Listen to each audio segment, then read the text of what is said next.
Assalamualaikum warahmatullahi wabarakatuh. Halo, apa kabar sahabat sejuta kisah? Senang sekali kami bisa kembali hadir bersama Anda. Tentunya seperti biasa kami akan menyuguhkan cerita-cerita misteri yang menarik untuk Anda simak. Dan untuk kesempatan kali ini kami akan berbagi sebuah kisah nyata misteri yang berjudul Amarah Desa Jin. Layar laptop menyinari ruangan yang gelap itu. Tanganku tak henti memijit satu persatu tombol kotak berwarna hitam di atas laptopku. Pandanganku terfokus lurus melihat layar yang membuatku enggan melirik ke tempat lain. Kakiku melipat bersila di atas karpet bercorak polkadot. Sesekali ku angkat gelas berisi air putih yang berada di sebelah meja kecil tempat laptop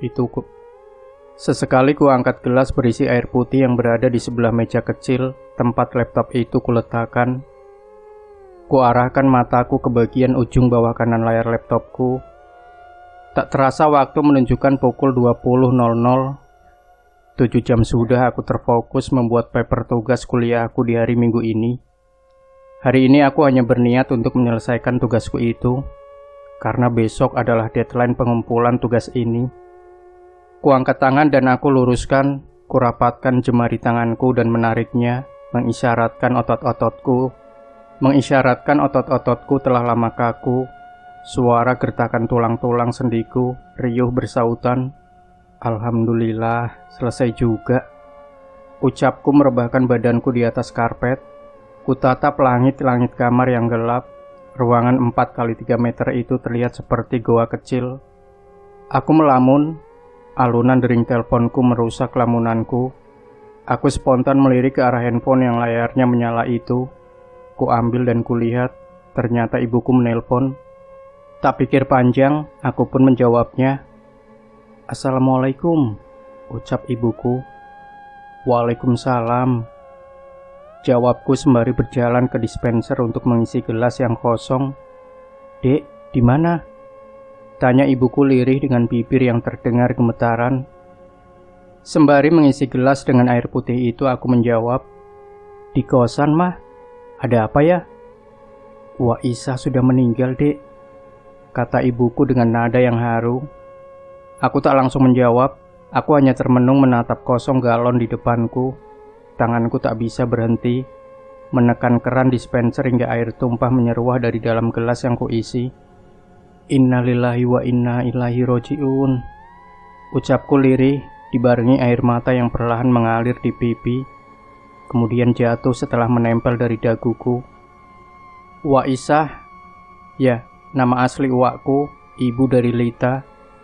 Terakhir aku melihat beliau ketika aku sebelum berangkat ke kota B untuk berkuliah. Umurku sekarang sudah 17 tahun. Aku tidak percaya jika aku tidak ada di sisinya ketika hari-hari terakhirnya di dunia. Aku sangat menyesali itu. Tak kuat ku menahan tangis yang memaksa keluar dari kedua mataku. Aku terduduk memeluk lututku dengan handphone yang masih menyala yang tidak lagi aku hiraukan. Aku menangis hebat malam itu hingga aku tertidur. Esok hari jadwal kuliahku sangat padat.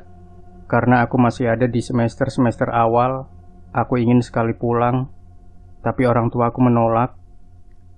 Mereka menyuruhku memberikan doa saja di sini, karena tidak mungkin aku pulang. Karena jarak ke kampungku yang jalanannya saja susah untuk dilewati kendaraan, terjal dan berkelok-kelok, membuat waktu perjalanan menuju ke sana memakan waktu 10 jam lebih dengan kendaraan darat. Rasa menyesal menyesap terus di dalam hatiku. Melakukan kegiatan pun dirasa tidak membuatku melupakan rasa sesal ini. Nyak, halo? Ucap suara sendu di balik telepon. Teh, maaf ya, aku gak bisa pulang ke rumah, kataku lirih. Iya, gak apa-apa, Dek. Kan kamu di kota sedang belajar, jawab Lita mencoba membuatku tidak merasa khawatir. Iya teh, ucapku. Kami pun berbincang banyak di telepon saat itu. Lita menceritakan banyak hal. Lita sekarang bekerja di sebuah supermarket kecil di kampung kami. Ya, kampung kecil tidak terlalu banyak perubahan semenjakku kecil. Ya, perubahan hidupnya sangat dirasa sekali. Dulu keluarganya sangat kaya, bahkan menjadi orang terkaya di kampungku saat itu. Banyak orang yang menyegani keluarganya dahulu. Jujur, aku pun sangat iri dengan keadaan keluarganya dahulu. Dia bisa membeli apapun yang dia mau, tapi sekarang dia harus berpeluh untuk mendapatkan uang untuknya makan. Dia masih tinggal di rumah yang dulu, hanya saja sekarang terlihat lebih tidak terawat atau banyak di beberapa sisi yang seharusnya sudah mulai direnovasi, dan terpaksa dia pun mengontrakkan beberapa kamar untuk para pendatang yang bekerja di pabrik baru di kampung kami. Sore itu, seorang lelaki mengintip di balik pohon mangga besar di sebelah supermarket tempat Lita bekerja. Laki-laki itu mengawasi Lita dengan sangat seksama. Jari-jarinya tak henti ia gerakan. Tatapannya tajam seperti akan menerkam. Terlihat Lita sedang membereskan satu persatu barang dagangan yang di depan toko, bertanda dia akan tutup. Tetapi laki-laki itu masih saja berdiri memandangnya di balik pohon itu. Perlahan, dia berjalan maju ke arah Lita yang tetap fokus membereskan dagangannya. Angin dingin sore itu mengusap tengkuk Lita dengan lembut, membuatnya sedikit bergidik kedinginan. Sembari mengusap tengkuknya dengan tangan kiri, dia berujar, "Aduh, dingin sekali ya." Ia menatap kosong ketika bayangan seseorang tengah berdiri di belakangnya. Senja yang kekuningan sejenak membuatnya panik. Lita cemas. Dor. Tubuh Lita sejenak membeku, tangannya mematung berhenti melakukan aktivitas. Badannya spontan berbalik, Lita berteriak, "Aa!" Si Aa. Kebiasaan ngagetin aku terus, ucap Lita kesal. Hehe, kamu tuh kalau kaget suka lucu kelihatannya. Iya atuh, ayo cepet pulang, ucap laki-laki itu dengan nada berat. Iya, sebentar satu lagi ngeberesin ini, ucap Lita tersipu malu. Setelah membereskan semuanya, Lita pun naik motor dibonceng oleh laki-laki itu. Anto, laki-laki dengan badan sedikit pendek, dengan kulit coklat berwajah manis itu, setiap hari menjemput Lita dari bekerja. Dia adalah suaminya Lita. Mereka baru menikah beberapa bulan yang lalu. Mereka menikah karena dulu suaminya menjadi tukang ojek Lita untuk pergi dan pulang bekerja. Karena kebersamaannya setiap hari, tumbuhlah suka di antara mereka, hingga mereka memutuskan untuk menikah. Malam hari, suara kucing mengeluh meronta dari kebun pisang seberang rumah Lita. Kehidupan malam terasa hening kala itu. Lita memandang halaman rumahnya yang ditumbuhi banyak tanaman-tanaman kecil yang ditanam oleh ibunya. Ia melamun sedih dan melenguh mengingat kedua orang tuanya. Air mata pun menetes pelan, melewati kedua pipinya yang merona, hingga matanya tak sengaja melihat bayangan hitam keluar dari kegelapan arah jalanan umum. Di depan rumah Lita, melesat masuk melewati gerbang rumahnya. Dia pun berbalik dan menutup gorden rumahnya dengan tatapan kaget, sekaligus cemas. Tiba-tiba suara pintu dipukul dengan keras dari arah pintu depan. Anto yang sedang tidur mendengar suara itu juga terkaget dan spontan langsung bangun dan berjalan ke arah pintu depan. Perlahan dia berjalan mengendap-endap dengan perasaan yang sungguh penasaran. "Mohon cepat dibuka." Suara keras dari depan pintu lagi membuat Anto ternyata kaget. Anto pun bergegas mempercepat langkahnya. Dibukanya pintu. "Saya mencari saudara Okta. Kami melakukan penangkapan terhadap saudara Okta atas tuduhan kepemilikan narkoba," ucap laki-laki tegap berseragam itu sambil menerobos masuk ke dalam rumah. Anto hanya terdiam, Lita hanya terdiam lirih melihat polisi itu menggeledah setiap kamar, kemudian menangkap Okta yang sedang tertidur pulas. Tanpa sepatah kata pun, Okta hanya terdiam, seperti ia memang tahu bahwa dia akan ditangkap oleh polisi. Lita terisak menangis memegang erat baju yang dipakainya untuk tidur. Anto yang memegang kedua bahu Lita hanya bisa melihat adik iparnya tanpa perlawanan sedikit pun. Malam semakin menyeruak. Dedaunan kelapa tergantung pasrah menangkap hembusan angin malam yang membuatnya seolah tak perlu susah-susah untuk menjatuhkan diri. Beberapa hari kemudian, terdengar kabar jika Okta diberangkatkan pergi untuk menjalani rehabilitasi di kota R. Lita hanya bersyukur saja kala itu jika adiknya tidak sampai di penjara beberapa tahun karena beberapa alasan lain. Terseok lembayung senja memudar menjadi hitam kebiruan. Malam memakan siang dengan cepat hari itu. Orang-orang satu persatu menutup setiap jendela dan pintu. Beberapa pria dewasa dan para pemuda keluar berjalan untuk beribadah maghrib ke musola. Mereka beramai jalan perlahan sembari mendengar lantunan azan yang terdengar lantang memenuhi kampung. Beberapa ibu-ibu masih terdengar riuh di sumur umum di belakang musola yang berjarak sekiranya 300 meter dan sungai yang mengakhiri ruang sumur itu. Ibu-ibu di kampungku memang terbiasa jika ketika maghrib mereka masih saja melakukan aktivitas di sumur umum itu, entah mandi, mencuci, atau sekedar mengobrol. Karena tidak banyak rumah juga yang mempunyai toilet di dalam rumah mereka. Langit pun perlahan menghitam dengan rona cahaya bulan yang datang seperti ingin mengantarkan semua manusia terlelap tidur. Yanti, saudaraku yang lain, terlihat kebingungan dengan wajah yang merah padam. Ia berjalan bolak-balik di dalam kamarnya sembari memegang handphonenya dengan erat. Gimana ini? Ucapnya kesal. Waktu sudah menunjukkan pukul 9 malam. Ia masih saja gusar. Tampaknya ia sedang memiliki masalah yang serius hingga membuatnya sangat kesal malam itu. Benar saja, dia sedang mendapat masalah dengan orang lain. Dia harus menghubungi orang itu, tapi terkendala pulsa yang habis. Dia kebingungan karena di keluarganya tidak ada yang mempunyai handphone lagi. Rumahnya berada di belakang rumahku. Entah apa yang dia pikirkan, dia berjalan keluar setelah meminta izin neneknya untuk membeli pulsa ke rumah pedagang pulsa yang jaraknya cukup jauh.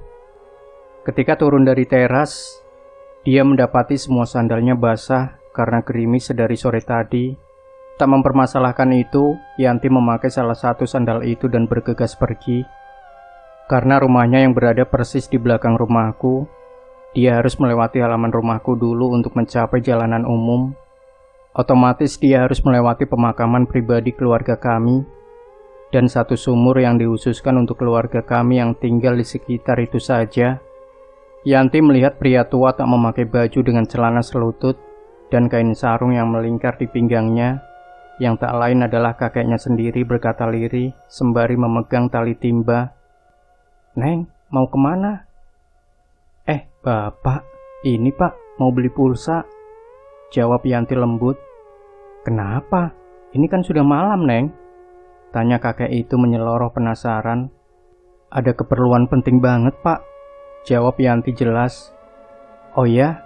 Ya udah, hati-hati ya, ucap kakek itu sembari mengisi ember besar dengan air dari ember timbaannya. Yanti kemudian melanjutkan perjalanannya. Sebelum sampai ke rumah penjual pulsa, Yanti harus melewati beberapa tempat. Setelah ia berada di jalanan umum, dia harus melewati sebuah kebun milik Lita yang berada di depan halaman rumahku. Kebun pisang yang berseberangan dengan rumah Lita, kemudian rumah warga lain, pos ronda, dan terakhir musola. Jarak rumah penjual pulsa dari musola itu tidak terlalu jauh. Seperti tidak merasakan apapun, Yanti berjalan pelan dengan menggunakan senter dari handphonenya sebagai penerang jalannya. Suasana malam terasa menggeliat dingin, bercampur sunyi. Tak ada satupun orang yang ia lihat berada di luar rumah. Setelah Yanti melewati kebun milik keluarga Lita, ia menatap jelas ke arah rumah Lita yang terlihat sudah temaram, tanpa ada penerangan satupun. Lita mempunyai kebiasaan setiap malam, jika semua orang di rumahnya sudah tidur, dia akan mematikan semua lampu di rumahnya, terkecuali lampu di pinggir jalan yang tidak terlalu terang. Yanti hanya tertegun bingung melihat semuanya tampak sepi dan sedikit mengerikan. Langkahnya semakin perlahan. Ia menoleh ke arah kanannya, di mana kebun pisang luas berada. Gelap banget ya, ucap Yanti. Tampak cahaya bulan membuat bayangan hitam untuk semua pohon-pohon pisang di kebun itu. Lirih suara jangkrik menambah keheningan itu semakin membaur dengan malam. Tanjakan kecil membuat Yanti kembali fokus menatap depan jalanan. Setelah menaiki tanjakan itu, ia pelan berjalan kembali dengan perasaan yang mulai tidak nyaman, hingga ia terhenti. Matanya menyelidik bingung melihat seseorang duduk berjongkok di dekat tunggul pohon kelapa yang sudah ditebang, membelakanginya di dalam kegelapan malam di depan rumah warga setelah rumah Lita. Yanti terheran-heran melihat orang itu hanya terdiam. Karena suasana yang gelap, Yanti tidak terlalu jelas melihat sosok apa yang ia lihat. Dengan pakaian lusuh dengan warna putih yang memudar, sosok itu masih saja terdiam. Mungkin orang lagi ngasah, pikir Yanti mencoba berpikiran positif, hingga wajahnya terhenyak kaget saat sosok itu menoleh ke belakang. Kini semakin jelas, Yanti melihat jelas sosok itu bukan manusia biasa sepertinya. Tubuh yang sedari tadi tertutup kegelapan terlihat lebih jelas dengan rambut panjang tergerai acak-acakan, dengan punggung yang membusuk penuh dengan daging yang terkoyak-koyak, dan wajah yang benar-benar tidak bisa Yanti bayangkan. Wajah rusak dengan segala nanah menghias setiap luka koyak di wajahnya, dengan darah merah segar mengalir lambat yang memberi kesan menjijikan. Kepalanya menoleh 360 derajat. Yanti hanya terus menatap sosok mengerikan dengan punggung yang membusuk itu, hingga keduanya sama-sama berteriak dan lari tunggang langgang. Makhluk itu terbang dan menghilang, dan Yanti berlari kembali ke rumahnya dengan perasaan takut yang sangat mendalam. Riuh langkah kakinya menggertakkan batuan koral di halaman rumahku. Sandal ia lepas, pintu rumah yang terkunci rapat pun didobraknya dengan sekali tendangan. Ia menangis kebingungan, membuat nenek dan kakeknya terhentak kaget melihat wajah pucat Yanti dengan tatapan kosong yang dialiri air mata. Wajahnya sangat ketakutan, dengan rambut panjangnya nampak lepek karena keringat. "Ada apa, Neng? Ada apa?" tanya nenek bingung sembari memeluk badan Yanti yang gemetar hebat. "Coba cerita dulu, Neng," ucap kakeknya penasaran dengan tingkah cucunya ini. Sejenak neneknya mencoba menenangkannya, hingga badannya Yanti berhenti gemetar. Dengan bibir pucat dan bergetar, Yanti mencoba menceritakan apa yang terjadi kepada nenek dan kakeknya. Wajahnya tidak bisa berbohong.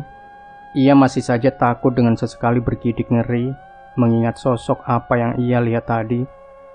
"Untung, Neng, kamu duluan yang melihat makhluk itu, jadi Neng bisa lari.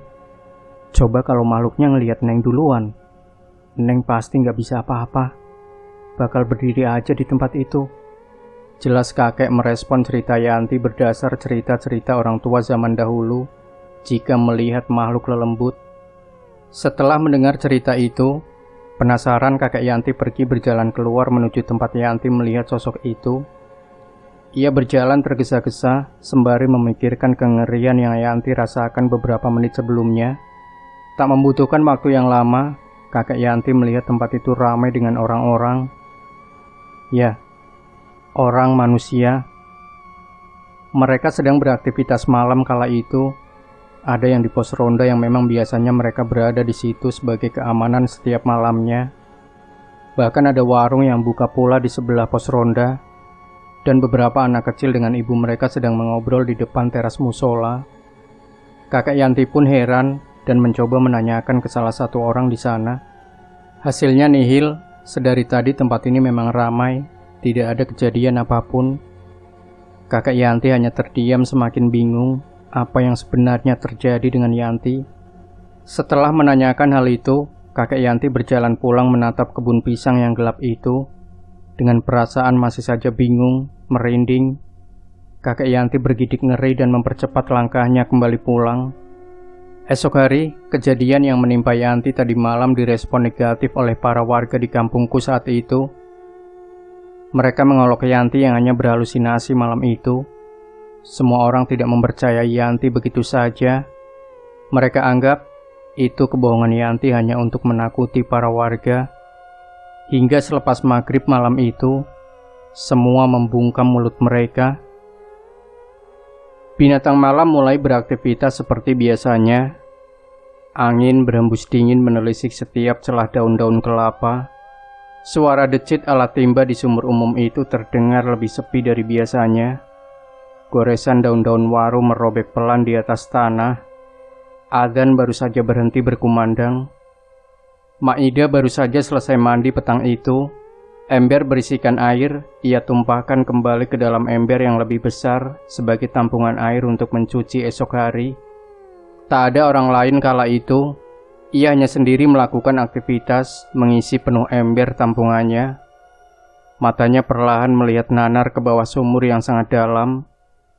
Entah apa yang ia pikirkan, ia hanya merasa lain petang itu.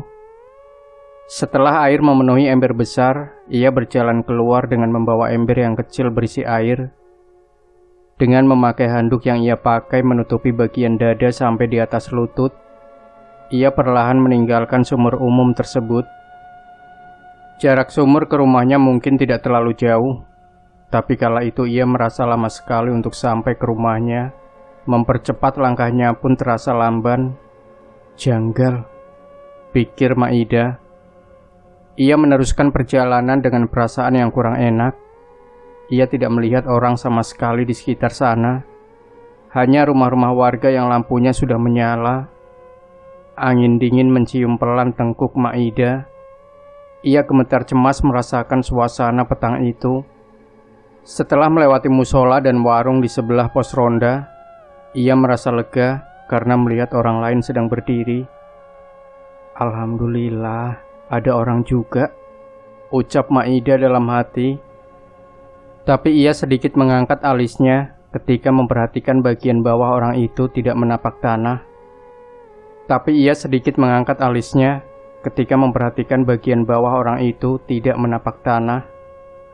Maida terdiam gemetar. Ember yang ia pegang berisi air ikut bergetar dan menumpahkan sebagian airnya keluar. Mata Maida tak ayal hanya memandang pucat ke arah sosok itu yang masih berdiri di tengah remang gelap langit yang membiru. Punggung yang membusuk dengan daging yang terkoyak, rambut panjang acak-acakan membuat Maida berteriak keras. Sundel bolong! Tak kuasa melihat pemandangan itu, Maida lari sekencangnya menuju rumahnya dengan melepas ember yang berisi air yang tadi ia bawa. Ember itu terlempar jatuh hingga terbelah. Ya, benar, sosok sama yang dilihat Yanti beberapa hari lalu. Maida syok setelah mengalami peristiwa mengerikan itu. Tak hanya Maida, Dian, seorang pemuda tanggung, pernah melihatnya juga di tempat yang sama ketika ia pulang bekerja pada jam ketika awal sang malam melahap siang. Semua warga yang awalnya tidak percaya itu, mereka mulai merasa menyesal dan mempercayai apa yang dialami Yanti waktu itu. Karena ada 3 korban di sini yang pernah melihat makhluk iseng yang sangat mengganggu para warga itu. Semenjak saat itu, spot angker tempat itu menjadi ancaman serius untuk mental para warga di kampungku.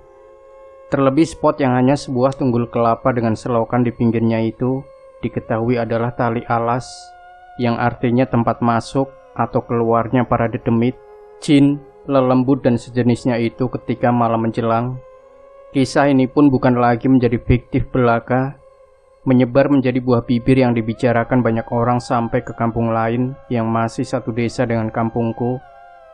Intensitas orang-orang untuk beraktivitas pada malam hari menjadi lebih jarang. Ternyata itu hanyalah awal dari sebuah kengerian. Beberapa tahun berlalu, Okta tak lagi tinggal bersama Lita dan suaminya. Dia memutuskan untuk hidup sendiri dengan bekerja dan lebih banyak melakukan hal yang positif. Di rumah Lita ada beberapa orang yang mengontrak rumahnya. Di depan rumah Lita sekarang terdapat gerobak bakso yang menjadi usahanya dia dengan suaminya dalam mencari rezeki. Terlihat Anto terdiam menatap bagian depan seberang rumahnya. Banyak sekali pekerja sedang membabat habis pohon-pohon pisang yang ada di kebun itu. Ya, kebun pisang yang di seberang rumah Lita. Mah, cepetan kata seorang anak kecil berbicara terbata-bata. Terlihat Lita sedang memakaikan celana kepada seorang anak kecil berumur sekitar 2 tahunan. Anak itu terlihat risih ketika dipakaikan celana. Dia hanya meronta meminta Lita untuk melakukannya lebih cepat. Setelah celana terpakai, tak lupa bedak berwarna putih Lita usapkan ke wajah anak itu. Namanya Abi, anak lelaki buah dari cinta Lita dengan Anto. Anak yang super aktif dan sangat ceria, berlari dari kamar menuju luar rumahnya. Ia sangat antusias ingin melihat para pekerja yang sedang membabat habis kebun pisang yang sudah ada berpuluh-puluh tahun yang lalu itu. Abi masih berlari dengan kaki kecilnya. Tak lupa sandal kecil kesayangannya menempel erat di telapak kakinya. Ia terlihat sangat senang sekali karena di pinggir jalan kebun pisang itu sudah banyak temannya dan ibu mereka menonton proses pembabatan area itu. Abi hanya sendiri menuju tempat itu, sementara Anto, bapaknya, sedang sibuk melayani pembeli dan Lita masih membereskan pakaian kotor bekas anaknya. Tiba-tiba terdengar teriakan salah satu ibu-ibu ketika melihat Abi terlentang di atas jalanan aspal kasar. Ternyata Abi terjatuh dengan kepala belakangnya yang terbentur pertama kali ke atas aspal jalan. Wajah Abi sangat syok dan memerah. Matanya hanya melotot tajam dengan mulut yang menganga tanpa suara tangisan apapun. Tapi air matanya terurai keluar menetes. Anto dan Lita yang mendengar itu kemudian langsung pergi berlari dan memangku Abi yang terlihat kesakitan, tapi tanpa suara jeritan tangis sama sekali yang membuat semua orang kebingungan. Dengan napas yang terengah-engah, Anto langsung mengambil sepeda motornya, berusaha akan membawa Abi pergi ke puskesmas. Karena ini kampung kecil, tidak ada tempat berobat lebih besar dari puskesmas. Hanya itu andalan para warga jika sedang terkena sakit di kampung kami. Lita memeluk dan memegang lengan Abi dengan erat. Wajahnya masih saja seperti itu, menangis tanpa suara. Setelah Lita dan Abi yang digendongnya naik di atas motor, Anto pun berangkat melesat dengan cepat menuju puskesmas yang jaraknya lumayan jauh. Lita hanya menangis sepanjang jalan. Setelah sampai di puskesmas, Lita langsung berlari. Setelah turun dari motor dengan Abi yang berada di pelukannya, setelah menyelesaikan pendaftaran, akhirnya pemeriksaan dilakukan. Seorang laki-laki berkacamata kotak dengan badan yang gempal berwajah bulat, serta berperangai ramah dengan jubah putih khas dokter telah selesai memeriksa keadaan Abi. "Ya, udah diperiksa. Alhamdulillah ya, adik ganteng," ujar dokter itu. Lita spontan bertanya dengan mata yang masih saja berkaca-kaca, "Si Dedek kenapa ya Pak Dokter?" Abi terlihat sudah kembali normal, hanya saja masih terdiam tanpa ekspresi apapun. "Gak apa-apa teh, si Dedek baik-baik aja. Cuma tadi kaget aja, shock dianya karena jatuh ya." Anto dan Lita bersama-sama mengucapkan syukur karena anak mereka ternyata hanya kaget saja. Jadi mereka tidak perlu khawatir lagi dengan keadaan Abi. Lagi pula Abi sudah terlihat normal kembali. Setelah itu mereka pun pulang dengan perasaan yang sangat lega. Langit ternyata sudah menggelap. Aktivitas orang-orang di luar rumah sudah mulai berkurang. Kebun pisang yang sedari dulu berdiri dengan lebatnya hanya sehari hilang begitu saja. Semua pohonnya dibabat, hanya menyisakan rumput-rumput liar dan beberapa tunggul pohon yang belum dibersihkan. Konon katanya kebun itu akan dijadikan gedung oleh sang pemilik tanah. Entah gedung apa. Tidak banyak orang yang mengetahuinya. Terlebih pemiliknya jarang sekali muncul di hadapan para warga. Ya, paling hanya sesekali saja. Anto, Lita dan anaknya sampailah di rumah mereka. Segera Lita membersihkan badan Abi agar ia bisa cepat untuk tidur. Di tempat lain di malam yang sama, di sebuah rumah yang bercat putih dengan halaman rumah yang luas, menyambung dengan kebun yang ditumbuhi banyak sayuran, tanaman obat serta buah-buahan. Di dalam sebuah kamar, seorang wanita kira-kira berumur 50 tahunan sedang tertidur pulas di atas ranjang kayu yang kokoh dengan kasur tebal di atasnya. Tidur wanita itu terlihat gusar dan tak nyaman. Berkali-kali ia membolak-balikan badannya ke kanan dan ke kiri. Wanita itu ternyata sedang bermimpi buruk. Begini mimpinya. Suatu sore wanita itu berjalan-jalan sore dengan perasaan yang sangat bahagia. Suasananya sangat nyaman untuk menikmati daerah itu. Wanita itu bermimpi berada di daerah kampung kami. Kebetulan ia memang istri dari ketua RW di daerah kami. Wanita itu berjalan hingga berada di depan rumah Lita. Di depan rumah Lita, ia tersadar bahwa ada sebuah perumahan mewah dan megah. Bangunan rumah itu sangat bagus dan indah sekali. Tidak ada rumah di kampung ini yang bisa menandingi keindahan rumah-rumah yang berdiri kokoh itu. Dengan berjalan hati-hati, wanita itu pelan masuk ke dalam perumahan itu. Tak hentinya ia menatap takjub tempat itu, hingga perhatiannya tercuri oleh kumpulan tanaman bunga yang tak kalah indah, dengan warna cerah dan berkilau dari kejauhan. Daun hijaunya pun melengkapi keindahan yang tak bisa diutarakan dengan kata-kata. Dia hanya memandangnya dari jauh, hingga ia memberanikan diri untuk meminta benih dari bunga itu, agar dia bisa menanamnya di kebun miliknya sendiri. Terlihat sosok lelaki paruh baya sedang berdiri memperhatikan wanita itu dengan sangat serius. Wanita itu berjalan cepat menghampiri pria yang sedari tadi melihatnya. Wanita itu mulai mengucapkan kata-katanya. "Pak, saya ingin benih bunga ini. Sangat indah ya bunganya," ucap wanita itu sembari setengah tersenyum dan menunjuk bunga itu. "Jangan, punya saya. Anda jangan mengambil milik saya," jawab pria itu dengan nada yang sangat kasar. Wanita itu memaksa, dia terus meronta menginginkan bunga itu. Tapi pria itu tegas menolaknya mentah-mentah. Kesal, wanita itu berjalan cepat dan memetik salah satu bunga yang indah itu. Dengan sigap pria itu memegang tangan wanita itu dengan keras, bertujuan melindungi tanaman bunga miliknya. Wanita itu meringis kesakitan hingga dia terbangun. Mimpi yang singkat tapi terasa lama itu membuat wanita itu bengong kebingungan. Wanita yang diketahui Bu RW itu bangun tidur dengan keringat yang terus mengucur. Ditatapnya jam dinding menunjukkan pukul 2 malam.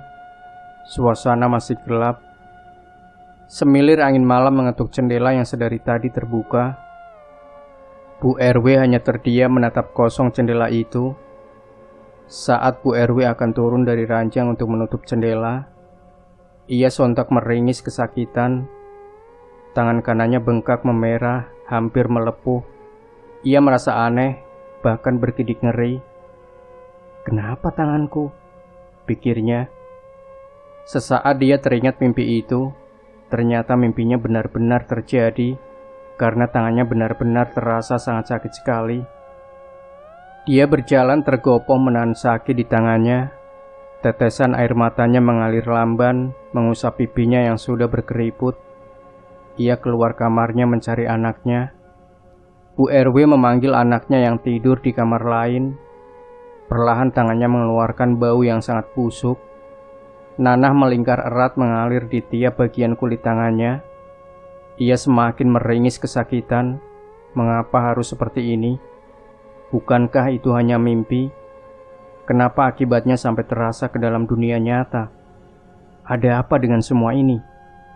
Bu RW tak kuasa menahan sakit, hingga ia memutuskan untuk duduk di kursi dan masih terus menangis memanggil-manggil nama anaknya.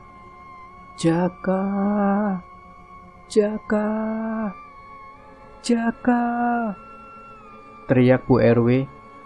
Tak lama gontai terlihat seorang pemuda tampan berkulit putih, berbadan tegap tinggi, datang menghampiri Bu RW.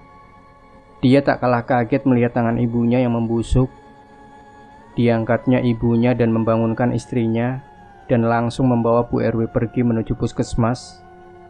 Setelah diperiksa, ada hal yang janggal yang dirasa Bu RW. Sangat janggal. Dia terus memikirkan apa yang sebenarnya terjadi. Selesailah dokter membungkus tangan Bu RW itu.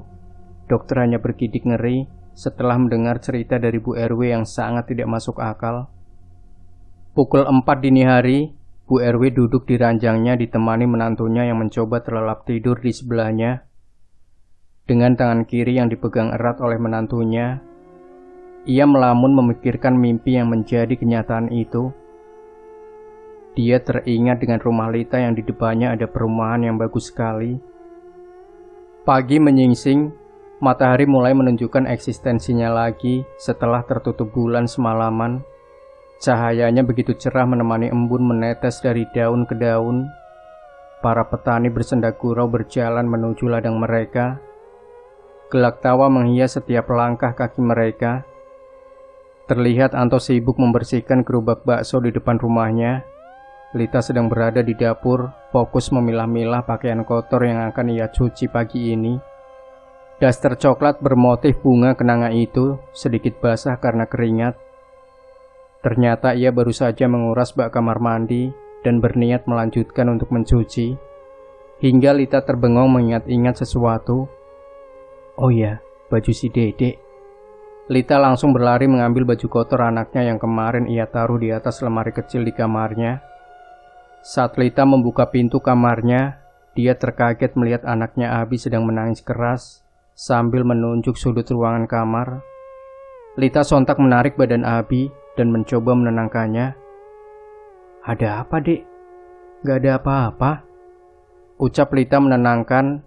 Abi tak berhenti menangis. Malah tangisannya semakin keras. Jari telunjuknya masih saja menunjuk-nunjuk sudut ruangan tersebut. Abi meronta-ronta ingin keluar dari kamar itu. Lita pun membawanya keluar dan mencoba menghiburnya dengan melihat bapaknya yang sedang sibuk mencuci mangkok-mangkok. Kenapa sih Dedek tuh? Tanya Anto setengah tersenyum kepada Abi. Gak tahu, A. Tadi dia nunjuk-nunjuk ke arah sudut kamar, kata Lita sedikit ngeri. Tiba-tiba Abi tertawa terbahak-bahak. Arah matanya melihat ke arah belakang Anto yang terdapat pot daun Sri Rezeki. Anto dan Lita bertatapan dan mengenyitkan dahi mereka. Tanda bingung apa yang terjadi dengan Abi. Padahal di belakang Anto itu tidak ada siapa-siapa. Kenapa Abi tiba-tiba tertawa? Lita dan Anto pun tampak sangat kebingungan. Mereka tidak mengerti apa yang dilihat Abi. Tersenyum Abi memandang Lita. Mah, itu ada teteh-teteh mau beli bakso, kata Abi menunjuk ke gerobak bakso. Lita spontan menengok ke arah gerobak. Nyatanya tidak ada satu orang pun di sana. Tidak ada siapa-siapa. Lita bergidik ngeri. Dia langsung membawa lari Abi ke dalam rumah. Abi menangis histeris kembali. Dia menarik-narik kerah daster Lita. Mama, takut. Mama, takut, ucap Abi meronta-ronta. Lita tak menghiraukan perkataan Abi. Takut apa pikir Lita di sini tidak ada apa-apa. Lita emosi saat itu dengan keanehan Abi yang tidak masuk akal. Apa yang dia lihat sungguh merepotkan di pagi hari seperti ini. Terpaksa Lita menidurkan Abi di kamar yang berbeda. Jika tidak tidur, Lita tidak akan bisa membereskan rumah, mencuci dan memasak. Ketika sedang mencoba menidurkan Abi, Lita melamun memikirkan apa yang terjadi dengan Abi. Mengapa dia aneh sekali, seolah-olah dia melihat sosok yang tidak bisa kami lihat. Dia terkadang menangis, terkadang tertawa seperti ada yang mengajaknya bermain. Apa ini ada hubungannya dengan kejadian kemarin? Waktu berjalan begitu cepat, sore hari menelungkup siang. Ramai sekali pembeli yang mengerumuni gerobak baksonya Anto. Terlihat Lita sibuk memblender buah mangga yang dipesan seorang pembeli. Anto juga sama. Ia sibuk memasukkan sayuran, bihun dan mie kuning ke dalam mangkok baksonya. Abi terduduk di sebuah kursi kecil dengan tusukan bakso di tangan kanannya. Ia terlihat tenang sambil tersenyum-senyum memandangi pohon melati yang masih saja betah berdiri di halaman rumah Lita. Tak mengerti apa yang Abi lihat. Seketika pandangannya teralihkan dengan kedatangan seorang wanita dengan tangan yang dibungkus kain kasa, dituntun oleh seorang wanita lebih muda di sampingnya. Ya, Bu RW datang ke rumah Lita. Abi langsung berlari ketakutan dan memeluk kaki Lita yang baru saja selesai membuat jus untuk pelanggannya. Ternyata Lita pun melihat kedatangan Bu RW yang sepertinya memang sangat jarang sekali terlihat berjalan-jalan di sekitaran kampung. Ibu, mau beli bakso ya Bu? Tanya Lita sembari memandang tangan Bu RW yang terbungkus itu. Iya ini, menantu ibu pengen bakso katanya. Jawab Bu RW sembari mempersilahkan menantunya untuk memesan bakso. Bu RW berjalan mendekati Lita sambil membisikkan sesuatu, hingga Lita mempersilahkan Bu RW masuk ke dalam rumahnya, diikuti Abi yang berjalan di belakang Lita. Lita menutup pintu rumahnya, duduklah mereka di ruang tamu. Bu RW kembali berbisik. Yang bener Bu, Lita takut. Ucap Lita sembari memeluk Abi yang ada di pangkuannya. Iya cantik, ibu juga gak tahu ini kenapa bisa seperti ini. Dalam mimpi ibu itu di depan rumah Lita yang kemarin ada kebun pisang itu berubah menjadi perumahan yang bagus banget. Indah banget Neng. Cerita Bu RW sembari menunjuk ke arah seberang rumah Lita di balik jendela. Oh, jadi tangan ibu tuh dipegang sama bapak-bapak di mimpi. Tapi pas bangun tidur, tangan ibu malah membusuk seperti ini ya Bu. Serem banget Bu, jelas Lita. Bu RW hanya mengangguk. Lita pun menceritakan kejadian kemarin dan tadi pagi yang terjadi kepada Abi. Bu RW langsung tersadar dan mengaitkan kejadian demi kejadian dengan lahan yang dulunya kebun pisang itu. Mereka berdua berpikir dengan apa yang sebenarnya menimpa mereka, dan apa hubungannya dengan kebun pisang yang sudah 3 generasi berdiri itu. Tawa keras mengagetkan mereka berdua. Suara tawa yang menggelegar itu seperti tak bersumber. Lita dan Bu RW hanya memandang satu sama lain, mengisyaratkan kebingungan mereka. Bulu kuduk mereka berdiri dengan ngeri. Suara siapa tadi yang menggelegar seperti itu? Jeritan Abi mengagetkan mereka. Abi yang sedari tadi berada di pangkuan Lita tiba-tiba menjerit dengan sangat keras. Anehnya, orang-orang di luar yang sedang membeli dan memakan bakso seolah tidak mendengar jeritan itu. Bu RW bingung keheranan. Tak ada satupun orang yang kaget atau bahkan menghampiri mereka ke dalam. Sore itu sangat mencekam.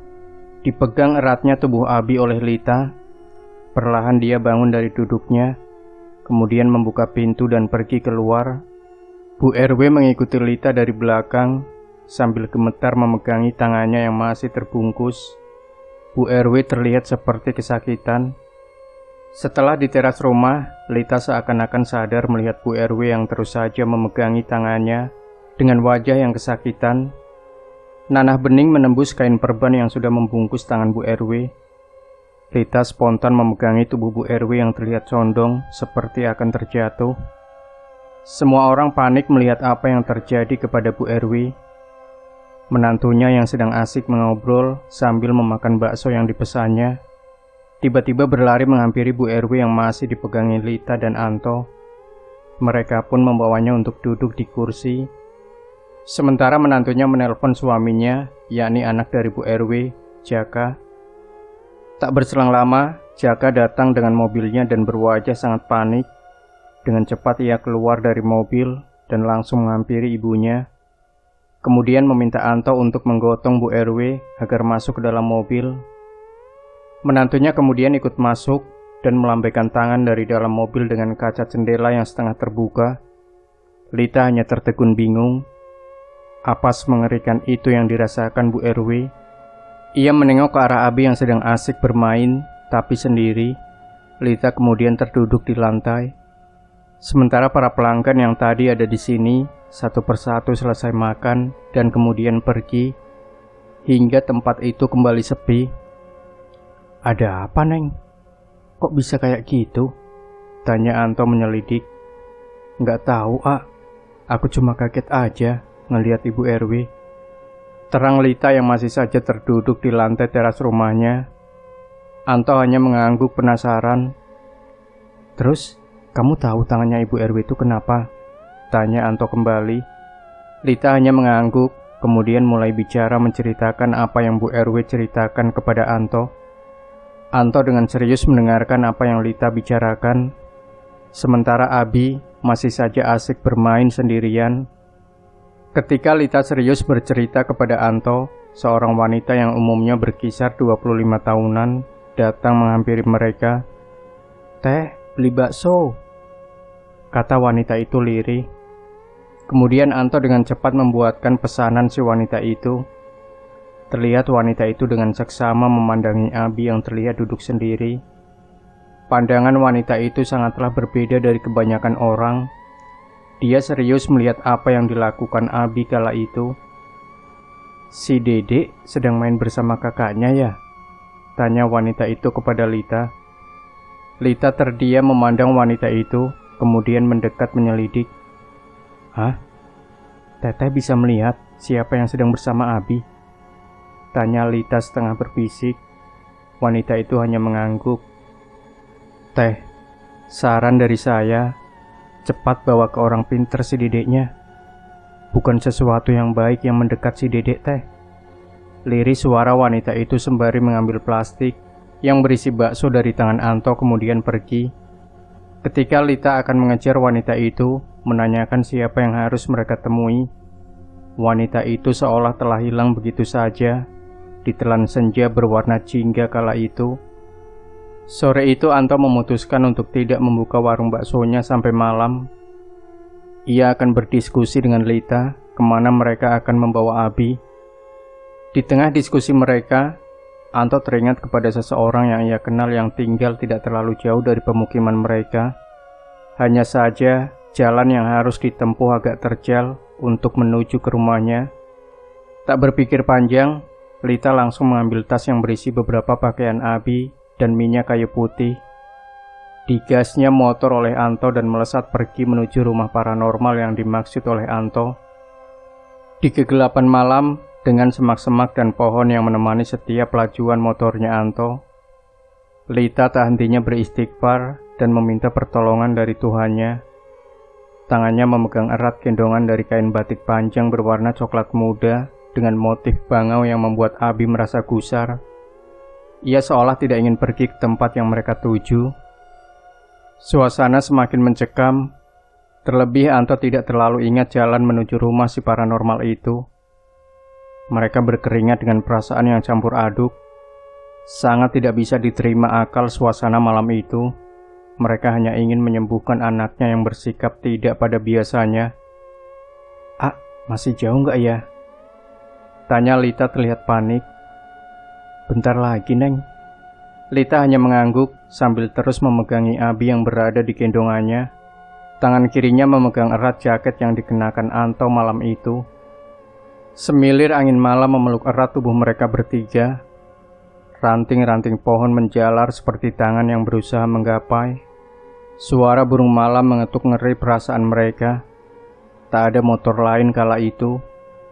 Suasana sangat sepi dan sunyi sekali. Hanya suara bising motornya yang bergejolak, berharap cepat sampai. Cahaya lampu yang terlihat dari kejauhan membuat Lita sedikit merasa lega. Anto terlihat tersenyum setelah melihat cahaya temaram berwarna jingga itu menyeringai di depan mereka. Terlihat sebuah rumah biasa yang bertembok batu bata dengan teras yang tidak terlalu besar dan tidak mempunyai pagar itu. Terlihat tak terlalu bersahabat. Lita mengernyitkan dahi, tanda bahwa perasaannya tidak enak untuk masuk ke dalam rumah itu. Setelah memarkirkan motornya, Anto dan Lita pun turun dengan Abi yang masih ada di gendongannya. Mereka pun berjalan. Tangan Lita masih saja menggenggam erat jaket yang dipakai Anto. Lita terlihat gugup dan ketakutan. Dilihatnya seorang wanita yang tidak terlalu tua, berdiri menyeringai di depan teras rumahnya, seolah sudah siap menyambut Lita dan Anto yang terlihat sangat berantakan dengan keringat yang membanjiri mereka. "Kesini, Nak. Ini di depan udah ada yang nungguin," tiba-tiba kata wanita itu. Lita dan Anto hanya memandang menelisik mencari sosok yang dimaksudkan wanita itu. Siapa yang menunggu mereka?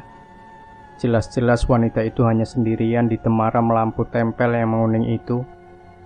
Anto pun langsung menyalami wanita itu. Begitupun Lita yang dengan gemetaran menyalami tangan. Anto pun langsung menyalami wanita itu. Begitupun Lita yang dengan gemetaran menyalami tangan renta yang cukup berkeriput di umurnya, yang terlihat belum terlalu berumur itu. "Ya sudah, ayo masuk ke dalam," ajak wanita itu. "Siapa kamu?" teriak seseorang dengan suara yang berat dan menggelegar. Lita terperanjat kaget memeluk Anto yang ada di sebelahnya. Abi menjerit kaget dan menangis sejadi-jadinya. Badannya meronta dengan sekuat tenaga. Anehnya, badan Lita terasa tak kuat menahan kekuatan Abi yang seorang anak kecil berusia 2 tahun itu. Kain gendongannya lepas dan membuat Abi terjatuh terduduk. Anto terlihat panik dengan raut muka yang meringis ketakutan. Diambillah Abi yang masih terduduk yang menjerit-jerit, lalu ia gendong. Lita terlihat lemas menyandar ke bahu Anto. Wanita itu hanya tersenyum melihat kejadian itu dan berkata, "Gak apa-apa, Neng." "Gak apa-apa gimana, Nyai? Suara siapa itu?" tanya Anto sedikit emosi. "Makanya, ayo ke dalam," ajak wanita itu dengan ramahnya. Tak lupa bibirnya memberi senyuman aneh yang tidak disukai oleh Lita. Lita memandang pasrah dengan tangan yang menggenggam erat tangan Anto. Sembari berjalan ke dalam rumah wanita itu, Abi sejenak terdiam. Ia lebih tenang dibandingkan tadi. Anto sedikit tenang dan mulai berjalan bersama Lita. Di dalam terlihat ada satu orang laki-laki muda terduduk bersila dengan tatapan yang kosong. Laki-laki itu hanya terduduk tanpa ekspresi apapun. Lita menatap ngeri sosok yang dilihatnya itu. Ia mengeratkan lagi genggamannya di tangan Anto. Wanita itu kemudian mempersilahkan duduk Lita dan Anto. Sementara Abi masih ada pada gendongan Anto. Mereka pun duduk. Temaram isi rumah wanita itu tidak berbeda dengan keadaan di luar rumahnya. Benar-benar tidak biasanya Lita masuk ke dalam rumah seperti ini. Tapi dia merasa heran jika ia memang seorang dukun sesuai pemikiran Lita. Kenapa tidak ada hal-hal yang berbau sesajen atau kemenyan yang Lita pikirkan? Lita memandang menyeluruh melihat isi ruangan itu. Tak ada yang menarik. Hanya tembok biasa dan beberapa lampu tempel menghias rumah itu. Sejenak suasana hening. Anto tak berani bercakap lebih dulu. Ia ingin mendengar wanita yang sering disebut Nyai itu berbicara terlebih dahulu. Matanya menatap nanar laki-laki yang berada di depannya itu. "Ini anak Nyai jasadnya aja. Isinya makhluk yang mengganggu keluarga kamu," jelas Nyai dengan suara lirih hampir berbisik. Anto menatap kaget. Dia merespon tidak biasa dengan apa yang dikatakan Nyai. Kenapa dia bisa tahu apa yang terjadi dengan keluargaku, tepatnya Abi? "Terus bagaimana, Nyi?" tanya Abi menyeloroh. Nyai hanya terdiam menatap anak laki-lakinya. Entah apa yang dilakukannya. Nyai hanya terdiam sejenak. Ia mengusap wajah anaknya itu dengan lembut, hingga kemudian hal yang tak terduga terjadi di hadapan mereka semua. Anak itu bereaksi mengerikan. Matanya menatap tajam ke arah Anto dan Lita yang sedang terduduk. Anak itu menggertakkan giginya, membuat siapapun yang mendengarnya akan merasakan ngilu. "Siapa kamu?" ucap Nyai memulai pembicaraan. Anto menepuk-nepuk punggung Nyai yang duduk membelakanginya. Anto berkata, "Ini sedang apa, Nyai?" Nyai menjelaskan jika ini adalah tahap mediasi agar jin yang mengganggu keluargamu masuk ke dalam raga anaknya. Nyai ingin menanyakan apa yang dia lakukan dan apa alasannya mengganggu manusia. Anto hanya mengangguk dengan badan yang terus bergetar. Tangannya pun tak kuasa menggenggam tangan Lita lagi.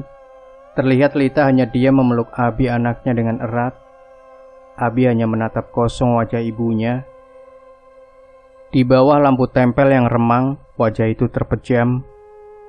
Matanya menutup dan tiba-tiba terbuka dengan lebar. Tangannya menerkam erat lututnya yang masih bersila. Badannya terus bergetar, kepalanya godek, bergerak ke kanan ke kiri. Mulutnya komat kamit seperti membaca mantra atau apalah namanya. Makhluk yang di dalam tubuh anaknya Nyai itu perlahan mengangkat kepalanya dan berbicara dengan suara yang besar dan menggelegar. "Saya marah kepada kalian." Kami semua menatap kaget sekaligus heran. Apa kesalahan keluarga Lita hingga membuatnya begitu marah? Jangan seperti itu. Jika marah, jangan mengganggu anak kecil. Saya tidak peduli. Balas makhluk itu melotot tajam. Makhluk itu berdiri membuat kuda-kuda seolah akan bertarung. Nyai sigap menahan tubuh anaknya itu. "Saya bukan mengajak berkelahi." "Diam, duduk lagi," kata Nyai menendang lutut laki-laki itu hingga terduduk. Lita bersembunyi di balik badan Anto dengan Abi yang masih saja terdiam dengan mata yang ditutupi telapak tangan Lita. Makhluk itu terduduk dengan wajah yang sangat kesal. Semilir angin menerobos masuk ke dalam rumah itu. Pintu yang sengaja tidak ditutup itu menyeringai sepi. Perlahan beberapa orang datang dan berdiri melihat dari luar rumah. Mereka berdiri dengan tatapan serius, dengan ekspresi hampir datar. Semakin lama semakin banyak orang datang, tapi entah kenapa tidak ada satupun orang yang berani masuk. Mereka tampak sangat penasaran dengan apa yang terjadi di rumah Nyai. Lita hanya bingung melihat orang-orang yang berdiri di luar sana. Mungkin mereka tetangga si Nyai yang lain, tapi Lita berpikir jika ia tidak melihat rumah lain. Tapi mungkin saja karena gelap, jadi Lita tidak ngeh dengan hal itu. "Neng, jangan diliatin." Anto dengan sigap menolehkan kepala Lita ke hadapannya yang sedari tadi memandangi orang-orang yang berada di luar. Karena penasaran, Lita menoleh kembali ke arah luar rumah itu. Lenyap, tak ada satupun orang yang baru saja riuh di luar sana. "Anto, kendalikan istri kamu," seru Nyai marah. Karena Lita tidak menggubris larangan si Nyai. Tiba-tiba makhluk itu menggeram dengan kencang.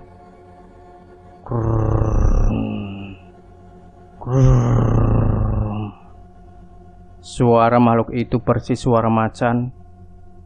"Silahkan bicara, jangan banyak sikap," ketus Nyai. Makhluk itu masih saja menggeram dengan diakhiri tawanya yang keras dan menggelegar. "Saya akan membawa anak itu," jawab makhluk itu sembari menunjuk ke arah Abi.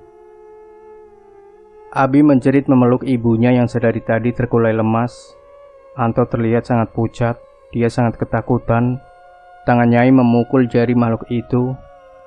"Enak aja kamu," tegas Nyai.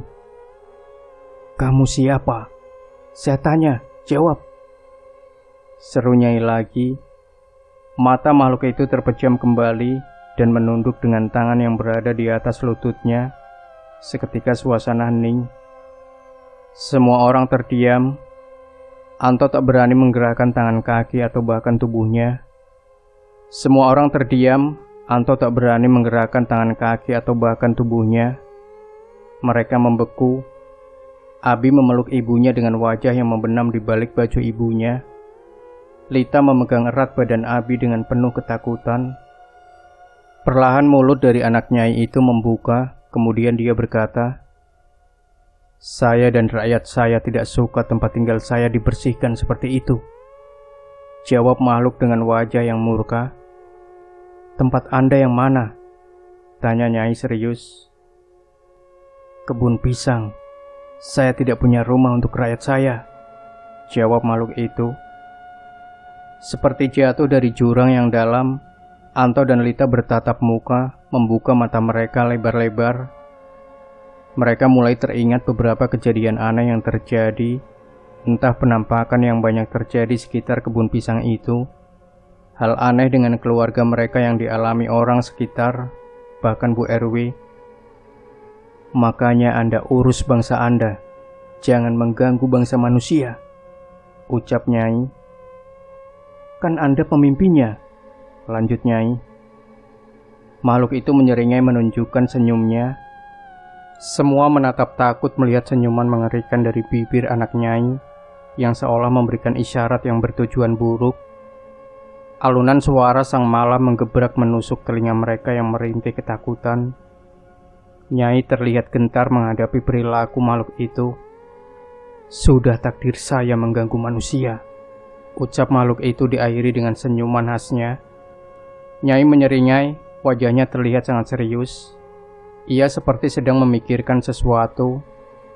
Pikir Anto mungkin Nyai mencari cara bagaimana mengakhiri ini. Nyai terlihat kebingungan dalam bersamaan. Sementara rumah yang menjadi tempat tinggal mereka sekarang sudah rata dengan tanah. Tidak ada lagi kebun itu. Kebun pisang yang sudah sedari lama ada di tempat itu. Bisa saja mereka lebih lama berada di tempat itu daripada orang yang pertama kali membangun kampung itu. Nyai perlahan mendekati makhluk yang masih berada di dalam tubuh anaknya. Langkahnya sedikit gemetar, wajahnya tidak bisa menipu jika ia sangatlah kebingungan. "Sudah, begini saja. Sekarang, apa kemauan kamu?" ucap Nyai menegaskan dengan wajah seriusnya. Tak ada jawaban, wajah anak Nyai terlihat lebih melunak. Makhluk itu hanya terdiam. Lita masih memegang lengan Anto yang berada di depannya. Sesekali Anto melihat keadaan istri dan anaknya di belakangnya. Abi terlihat terdiam polos, tanpa ekspresi apapun. Anak itu pasti syok sekali mengalami kejadian yang tidak mengenakan seperti ini.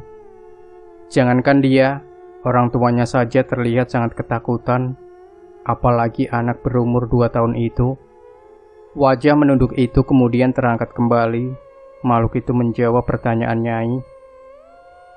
"Carikan rumah baru, atau anak ini saya ambil," jawab makhluk itu. Setelah menjawab pertanyaan Nyai, tubuh anak Nyai mengejang, kemudian terkulai lemas tersungkur ke lantai tanah. Makhluk itu sudah pergi dengan memberikan keinginan terakhirnya, dan dianggap oleh Nyai sebagai negosiasi agar makhluk itu tidak lagi mengganggu keluarga Lita atau bahkan warga sekitar. Nyai mengangkat badan anaknya dan menidurkannya, kemudian memberikan segelas air yang sedari tadi sudah disiapkannya. Anak itu terlihat sangat kelelahan, lemas dan lunglai. Wajahnya sedikit pucat dengan tatapan yang tak biasa. "Gak apa-apa Nyi, si Aa?" tanya Anto mendekat, sementara Lita dan Abi tersandar ke tembok dengan wajah yang sudah sedikit tenang dan lebih baik daripada tadi. Nyai hanya mengangguk, isyarat tidak perlu khawatir dengan keadaan anaknya itu. Nyai yang terlihat kelelahan juga setelah menghadapi makhluk itu, mengangkat tangannya kemudian memberikan isyarat agar Anto segera pulang malam itu juga. Anto menurutinya, kemudian bergegas menyalami Nyai dan mengucapkan terima kasih kepada Nyai dengan perasaan yang sudah lumayan tenang. Hanya saja dia kebingungan dengan jawaban makhluk itu terakhir kali. Apa yang harus dilakukan selanjutnya? Tidak masuk akal sekali bagaimana mencarikan rumah baru untuk makhluk itu dan rakyatnya. Memikirkannya saja Anto bergidik. Nyai hanya mengatakan, agar tidak terlalu memikirkan hal itu, Nyai berencana akan menyelesaikannya esok malam. Anto dan Lita beserta anaknya langsung bangun dan bergegas keluar, tapi perasaannya masih saja tidak merasa enak.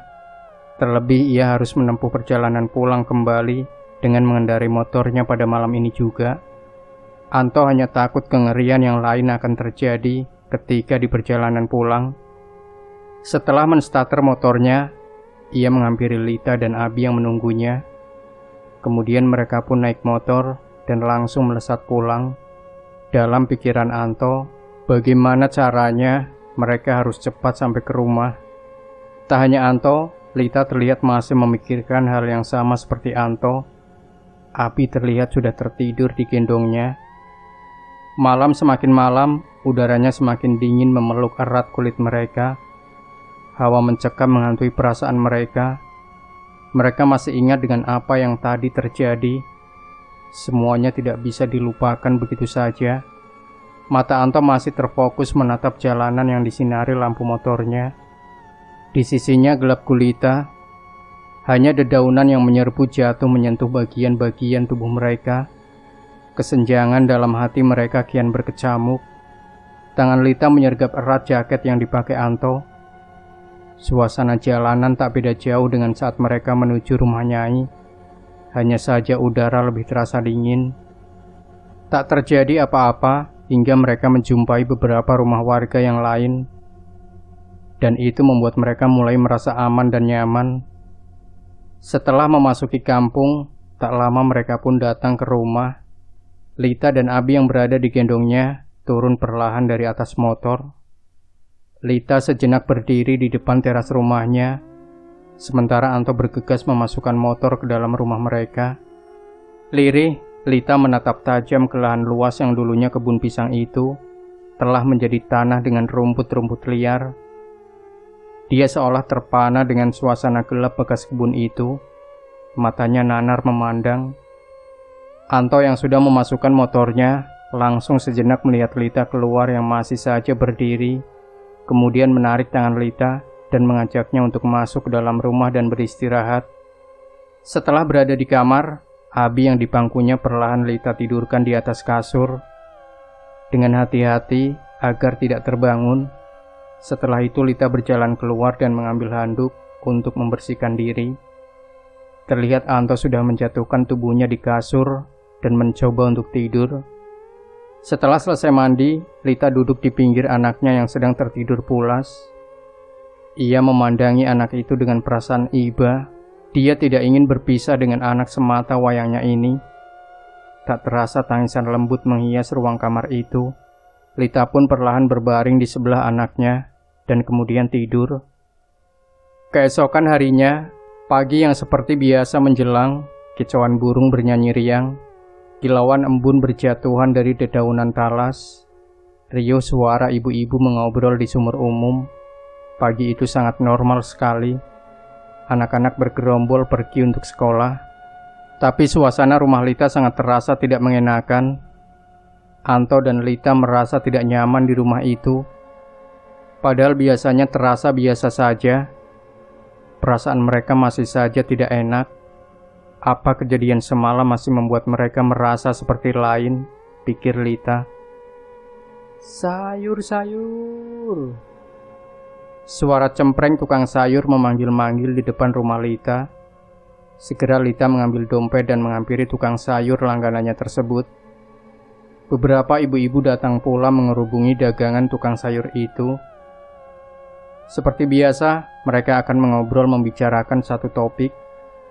Lita terlihat lebih memilih diam sembari memilih-milih sayur bayam yang terikat rapi, berwarna hijau segar. Lirih dia mendengar satu ibu-ibu mengatakan hal yang sangat disetujui oleh Lita. Perasaan saya aja apa bukan ya? Di dalam rumah tuh kayaknya panas gitu. Nggak enak aja gitu. Agak nggak nyaman kayak biasanya, ucap Bu Astri. Sama, rumah saya juga kerasa gimana gitu. Kerasa merinding terkadang, saut Bu Cici menyetujui perkataan Bu Astri. Lita hanya memandang sendu dan bergegas pergi setelah membayar sayur yang sudah ia beli. Setelah masuk ke rumah, Lita menceritakan apa yang dikatakan ibu-ibu tadi. Jadi Anto dan Lita berpikir jika rumah-rumah warga terasa sama dengan keadaan rumah mereka, apa ada hubungannya dengan masalah yang sekarang mereka hadapi? Mereka melamun memikirkan hal ini, hingga suara tangisan Abi memecah lamunan Anto dan Lita. Lita langsung sedikit berlari menuju kamarnya. Lita melihat Abi anaknya tetap seperti kemarin-kemarin. Anak itu masih saja terus bermain sendiri, dan Lita kembali tak melihat sosok apapun di depannya. Hanya Abi yang tertawa cekikikan, sembari mengatakan hal yang tidak terlalu dimengerti oleh Lita. Bulu kuduknya kembali menyeruak berdiri, seolah ada yang meniup tengkuk Lita kala itu. Ia hanya memandang semu memikirkan jika hal ini memang akan terjadi lagi. Ketenangannya tidak bisa lagi ia harapkan. Dalam pikirnya hanya keinginan untuk bertemu Nyai kembali. Teriakan Abi terdengar lantang hingga ke semua penjuru rumah. Anto yang sedang menyiapkan bahan-bahan untuk berjualan baksonya spontan meninggalkan semua itu dan berlari menuju kamar di mana Abi berada. Lita terlihat hanya berdiri membeku, badannya kaku dengan wajah kaget yang luar biasa. Abi hanya menjerit-jerit diam di tempat ia berdiri di dalam kamar. Wajahnya enggan melihat ke satu sudut kamarnya itu. Anto sigap mengambil Abi dan menggendongnya dan menarik tangan Lita dan langsung berlari. Tangisan pecah. Anto yang tidak tahu apa-apa hanya memandang bingung situasi seperti itu. Beberapa kali Anto menanyakan kepada Lita. Lita hanya terbengong syok dengan mata yang masih melotot. Ada rasa takut yang terpampang dalam wajahnya. Jeritan Abi semakin mengeras. Entah apa makhluk yang mereka lihat. Kebingungan Anto memuncak hingga tak ada lagi hal yang bisa ia lakukan kecuali menghentikan Abi yang masih menangis. Berkali-kali Anto menggoyang-goyangkan badan Lita. Nihil. Lita tidak menggubrisnya. Ia masih terbengong dan memeluk lututnya. Anto pun memeluk Lita, berharap memberikan ketenangan kepada Lita agar melupakan apapun yang terjadi kepadanya. Agar melupakan hal apapun yang terjadi kepadanya. Beberapa jam kemudian, Abi sudah terlelap tidur di kamar lain bekas kamar Okta. Wajahnya berpeluh dengan mata yang terpejam kaku. Terbaring Lita di sebelah Abi yang terlihat mencoba untuk menenangkan diri. Anto masih belum tahu jawaban atas kebingungannya hari ini. Ia memutuskan untuk tidak berjualan terlebih dahulu. Ia hanya akan fokus untuk mengurus kedua orang yang dicintainya itu. Dalam pikiran Anto bergemuruh, apa wujud asli makhluk itu yang mereka lihat? Kapan pula Nyai akan pergi ke sini?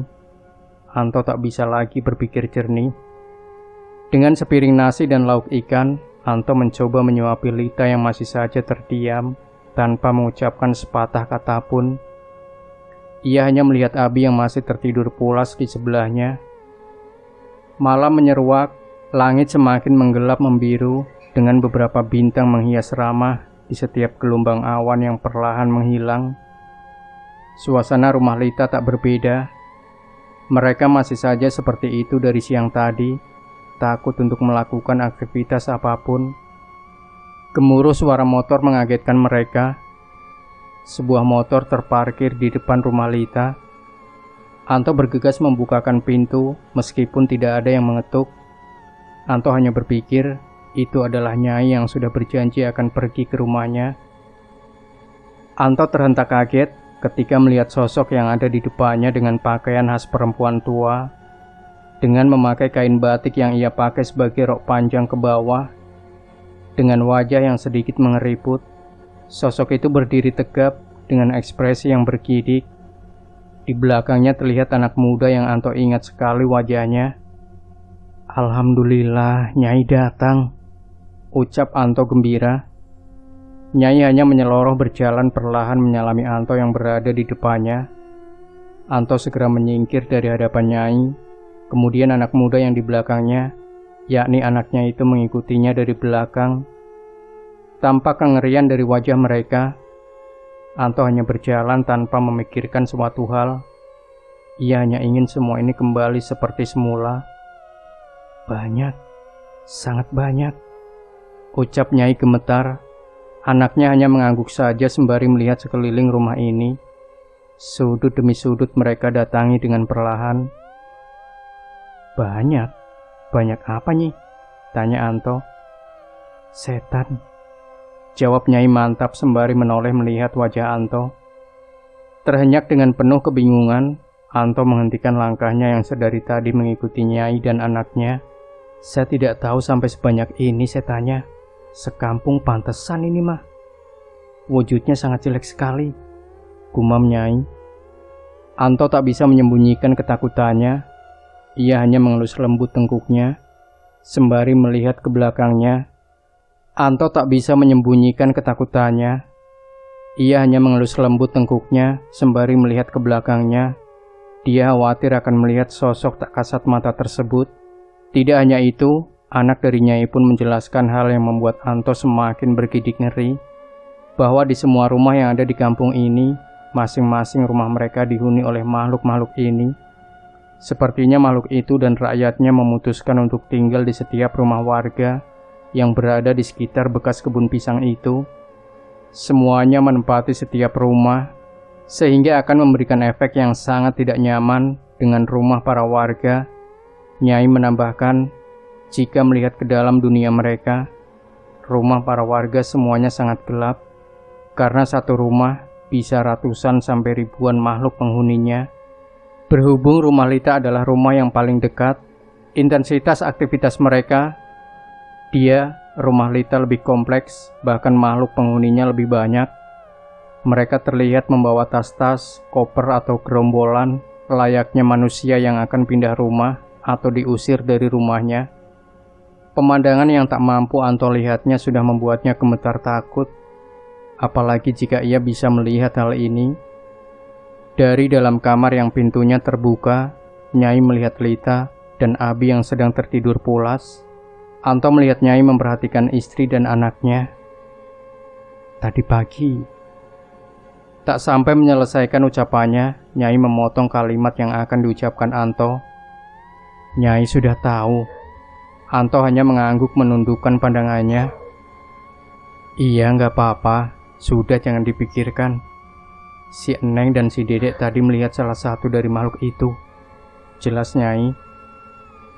Sejenak suasana hening. Tiba-tiba hal yang sebelumnya Anto saksikan terjadi kembali. Tubuh anaknya Nyai kembali mengejang. Badannya yang tadinya berdiri tersungkur terduduk di atas lantai. Nyai tidak terlihat kaget, lain dengan Anto yang terperanjat melotot menyaksikan hal ini. Anto terbengong kebingungan apa yang harus ia lakukan. Tak ada instruksi apapun yang Nyai katakan kepadanya. Nyai hanya terfokus memandang makhluk yang berada di dalam tubuh anaknya itu. Teriakan makhluk itu sangat kencang sekali. Sesaat setelah teriakan itu terdengar, jeritan Abi dan Lita terdengar hebat. Riuh sekali saat itu, Anto berlari masuk ke dalam kamar, berusaha menenangkan istri dan anaknya.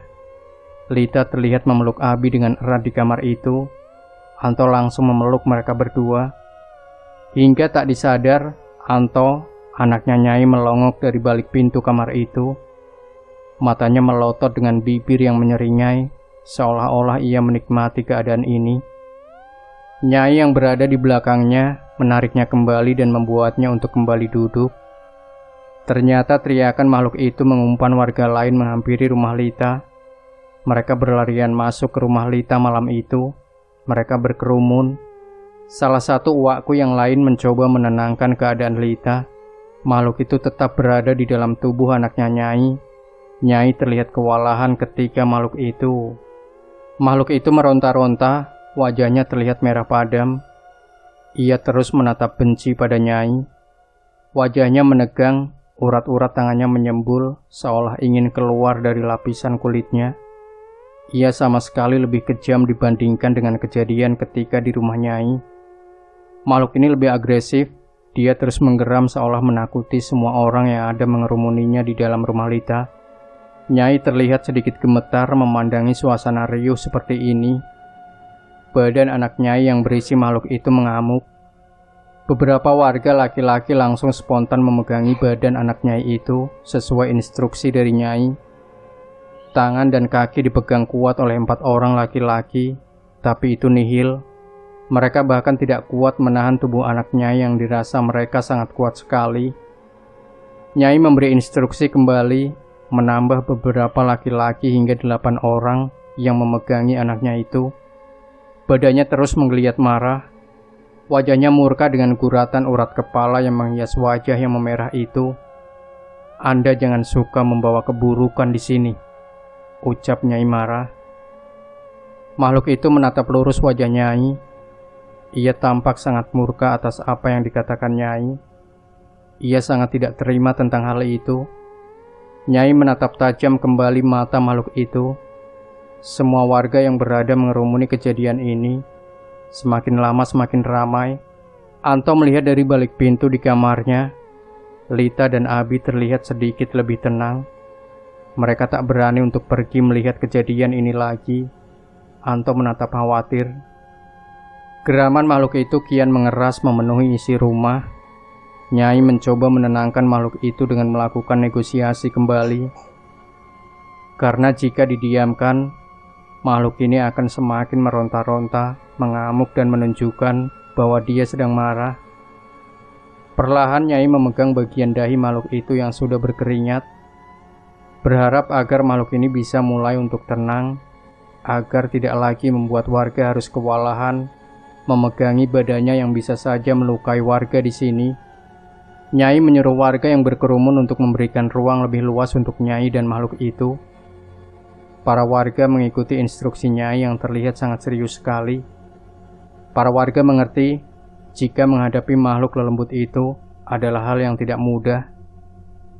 Beberapa menit kemudian, makhluk itu mulai bisa lebih tenang. Ia terduduk bersila layaknya petapa, hanya saja tangannya mencengkram erat celana bagian lutut yang dipakai anak Nyai. Wajahnya nanar memandang Nyai, tak ada perubahan dari raut muka itu. Dia seolah sangat tertekan dan murka dengan apa yang terjadi pada dia dan rakyatnya. Sekarang begini, Anda saya berikan rumah baru, ucap Nyai mulai bernegosiasi. Makhluk itu hanya tersenyum sepele. Dia menutup matanya dan kemudian tertunduk. Dengan gagap dia menjawab kalimat yang dilontarkan oleh Nyai. Anaknya saya bawa juga. Nyai menampar keras wajah itu hingga semua warga tersentak kaget. Plak! Emang ya, setan penuh dengan tipu daya. Kan Anda kemarin bilang ke saya ada 2 pilihan.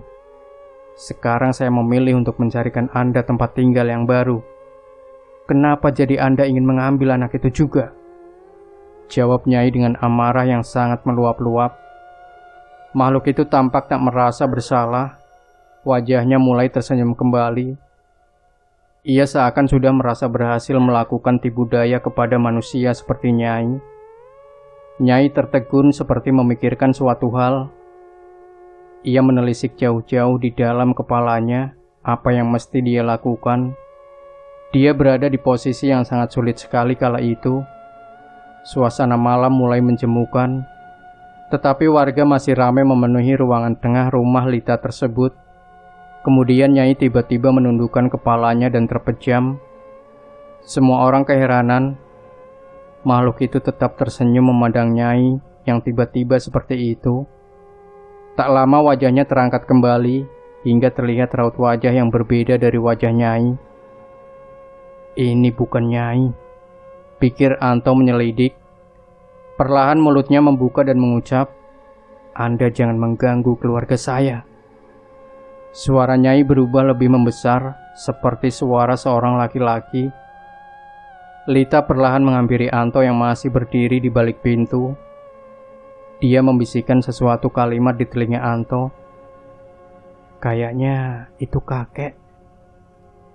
Jin yang merasuki Lita dipercaya adalah kakek Lita, yakni kakekku juga. Kakekku dikenal sebagai orang sakti di kampungku. Beliau mempunyai ilmu pamacan. Seperti itulah ilmu yang sengaja dipelajari di zaman dulu untuk melawan para penjajah Belanda. Kakekku salah satu orang yang disegani di sini. Beliau seringkali berinteraksi dengan makhluk-makhluk dari dunia lain. Makhluk itu terlihat menunduk.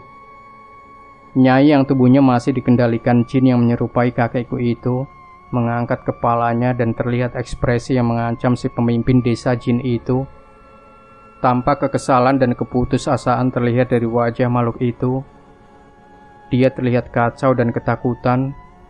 Sepertinya mereka memang sedang bertarung. Tentunya bertarung di dalam dunia gaib. Semua warga melihat pemandangan yang aneh itu. Mereka tak melepas pandangan mereka melihat 2 manusia itu hanya terdiam dan memberikan ekspresi yang tidak biasa. Tak berselang lama, tiba-tiba tubuh anak Nyai tergeletak lemas membentur lantai.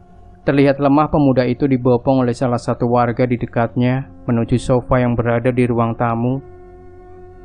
Nyai masih terdiam melenguh. Tak ada warga yang berani membangunkannya atau bahkan menyentuhnya. Anto dan Lita terlihat sangat keheranan. Kemudian mereka berjalan menghampiri Nyai yang posisinya sedang duduk bersila dengan wajah tertunduk ke bawah.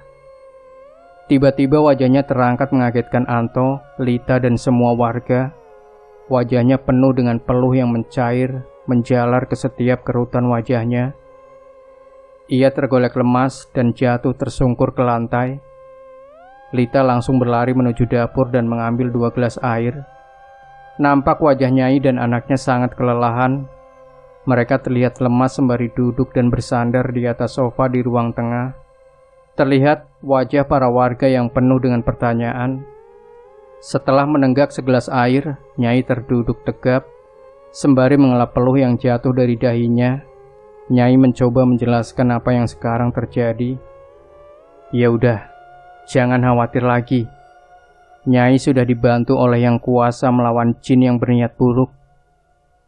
Tapi emang dasarnya kita juga yang salah. Jadinya mengganggu kehidupan makhluk yang lain. Nanti besok, Nyai pindahkan kampung jin itu ke tempat yang sudah disepakati. Setelah mendengar itu, semua warga merasa lebih tenang. Mereka satu persatu perlahan berjalan pulang ke rumah mereka. Masing-masing. Lita terlihat sibuk mencuci gelas bekas Nyai dan anaknya. Setelah selesai, ia kembali ke kamar tempat Abi tadi tidur. "Ah!" teriakan Lita kembali menggema. Semua warga mendengar dan kembali berlarian masuk ke dalam rumah Lita. Nampak ekspresi kebingungan yang terlihat di wajah para warga. Mereka bertanya-tanya, kenapa Lita tiba-tiba berteriak. "Ada apa, Neng?" tanya salah satu warga. Bukannya menjawab, Lita hanya menangis terseduh. Ternyata Abi tak ada di tempat tidur yang sedari tadi Abi terbaring di atasnya. Para warga kebingungan. Tiba-tiba Anto berlari masuk ke kamar yang sudah banyak orang berkerumun. "Neng, ada apa?" "Ini si Dedek sama Aa. Tadi mau ke kamar mandi katanya." Anto tergagap sambil memeluk Lita yang sambil menangis mengambil Abi dari gendongan Anto. Semua warga merasa lega. Akhirnya mereka pun pergi pulang. Konon, Nyai memindahkan desa jin itu ke kebun yang tak jauh dari lahan kebun pisang itu. Kebun itu hanya terpisah oleh sungai, dan jaraknya tidak terlalu jauh dari bekas kebun pisang itu, yakni kebun kayu Jengjen. Malam itu pula, tangan Bu RW kembali sedia kala. Dia sembuh dengan cepat. Tempat asli bekas kebun pisang yang sekarang masih ada, dan hanya sebuah padang luas. Esok pagi yang cerah menghiasi senyuman Anto yang tersungging bahagia. Semua yang terjadi telah kembali seperti sedia kala. Anto mendapat banyak pelajaran dari kejadian mistis ini. Jika kita hidup berdampingan dengan makhluk tak kasat mata, senantiasa kita harus selalu saling menghormati sesama makhluk ciptaan Allah. Jangan pernah lagi gegabah. Anto memulai pekerjaannya lagi, yakni berjualan bakso di depan rumahnya. Ia sedang mempersiapkan bahan-bahan di gerobak baksonya, dan hidup bahagia sampai sekarang. Demikian sahabat Sejuta Kisah. Jangan lupa tinggalkan komentar Anda, like, share video ini, subscribe channel Sejuta Kisah, dan nantikan terus cerita-cerita misteri terbaru dari kami. Wassalamualaikum warahmatullahi wabarakatuh.